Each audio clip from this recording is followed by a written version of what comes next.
Big boss season 8లోకి wild card కంటెస్టెంట్స్గా world కంటెస్టెంట్స్ని తీసుకుని రావడం నిజంగా మంచి కాన్సెప్ట్. మరి వాళ్ళు ఎవరన్నది ఈ వీడియోలో చూసేద్దాం. మొత్తం 8 మంది వైల్డ్ కార్డ్ కంటెస్టెంట్స్గా రాబోతున్నారు. అంటే గతంలో మొత్తం 8 సీజన్లు జరిగాయి కాబట్టి 7 మెయిన్ సీజన్లు, 1 OTT Bigg Boss non stop. ఈ 8 సీజన్లో ప్రతి సీజన్ నుండి ఒకరిని తీసుకుని రావాలి అని బిగ్ బాస్ టీం ప్లాన్ చేసినట్లు అనిపిస్తుంది. అయితే ఈ లిస్ట్ని చూస్తుంటే సీజన్ 1 నుండి హరితేజ గారు రాబోతున్నారు. సీజన్ 2 నుండి రోల్ రైడ్ రాబోతున్నారు.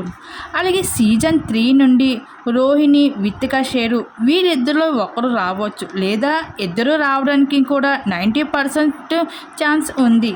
అలాగే సీజన్ 4 నుండి అవినాష్, సీజన్ 5 నుండి యాంకర్ రవి, జస్వంత్ రాబోతున్నారు. అలాగే వీళ్ళిద్దరిలో ఎవరో ఒకరు రావచ్చు.